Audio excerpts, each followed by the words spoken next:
తిరుమంజనానికి కూడా రెడీ అయిపోయినారు వీళ్ళు. ఇంకేం మాట్లాడాలి? సంవత్సరానికి 4 సార్లు జరిగేటువంటి అత్యంత పవిత్రమైన కోయిలాల్వార్ తిరుమంజనం కూడా దాన్నే శుద్ధి అనేది.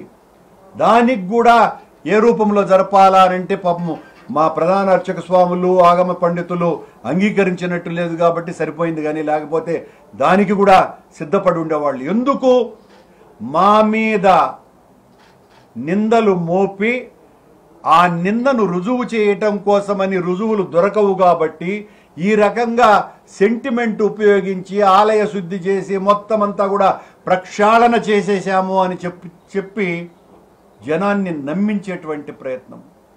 శుద్ధి చేయాల్సింది ఆలయాన్ని కాదు, చంద్రబాబు నాలుకని.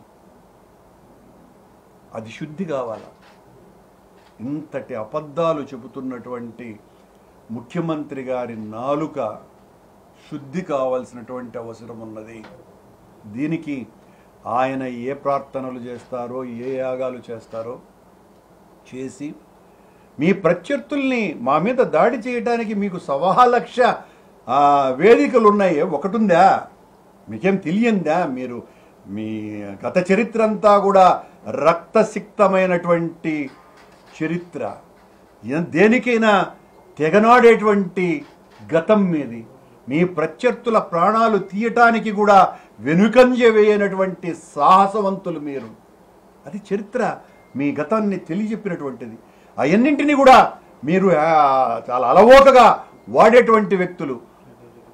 వాటితో పాటు అదనంగా వెంకటేశ్వర స్వామిని వాడటం ఏంది మహానుభావ?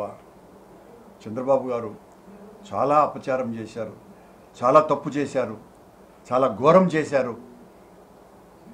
మళ్ళీ చెప్తున్నాం, మేము తప్పు చేస్తే మా నాయకుడు జగన్మోహన్ రెడ్డి గారు వెంకటేశ్వర స్వామి ఆలయంలో అపచారం చేసి ఉంటే ఆయన నియమించబడ్డటువంటి మేము పాలక మండలి అధ్యక్షులుగా నేను కానీ సుబ్బారెడ్డి కానీ ఏ తప్పు చేసి ఉండినా, ఇంత ఘోర అపచారం చేసి ఉంటే మేము సర్వనాశనం అయిపోవాలని మళ్ళీ చెప్తున్నా. ఈరోజు స్వామివారి ప్రాంగణం ముందు అఖిలాండం దగ్గర కర్పూరం వెలిగించి కొబ్బరికాయ కొట్టి నీట మునిగి భగవంతుని ముందర ప్రమాణం చేసి చెప్పా. మళ్ళీ చెబుతున్నా, దానికి సిద్ధంగా ఉన్నాము.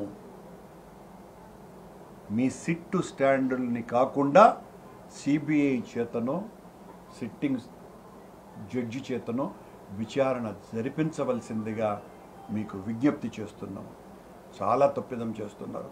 నేను మొత్తం హిందువుల ఆరాధ్యదైనటువంటి వెంకటేశ్వర స్వామి ఆలయంలో మీరంటూ ఉంటారు, ఇలాంటి వాళ్ళు భగవంతుడే చూస్తూ ఉంటాడు, ఇలాంటి వాళ్ళనందరినీ కూడా శిక్షిస్తూ ఉంటాడు, భగవంతుడి ఆన లేకపోతే ఏమీ జరగదు కొండ మీద అని చెప్పేటువంటి చంద్రబాబు నాయుడు గారు మీ తైనాతీలకు ఆ వెంకటేశ్వర స్వామి చలువ వలన, ఆయన యొక్క చరణామృతాల స్పర్శ వలన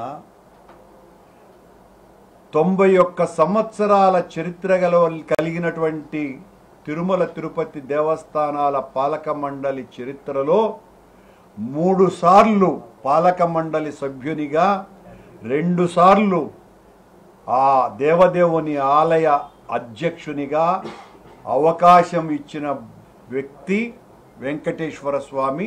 నాకు ఒక్కడికే ఆయన ప్రేమ, ఆయన కరుణ, ఆయన కటాక్షం, ఆయన దీవెన, ఆయన ఆశీస్సు లేకపోయి ఉంటే నేను అయ్యి ఉండేవాడిని కానే కాదు. నా మీద గతంలో కూడా మీరు అనేక రకాలైనటువంటి అభాండాలు వేసి అనేకంగా తిట్లు తిట్టినా, ఇలాంటి దుర్మార్గులను చేసినారు అని నిందలు మోపిన తర్వాత కూడా ఆ దేవదేవుడు మళ్ళీ నాకు 5 సంవత్సరాలలో 4 సంవత్సరాల పాటు పాలక మండలి సభ్యునిగా, ఆఖరి సంవత్సరం పాలక మండలి అధ్యక్షునిగా నియమించినాడు. అంటే ఆయన దయ వలన అయినాను, ఆయన కరుణ వలనే అయినాను, ఆయన భక్తుడును కాబట్టే అయినాను. మీరంటున్నట్టుగా నేనేదో క్రిస్టియన్ను కాదు, మీరంటున్నట్టుగా నేను నాస్తికుడిని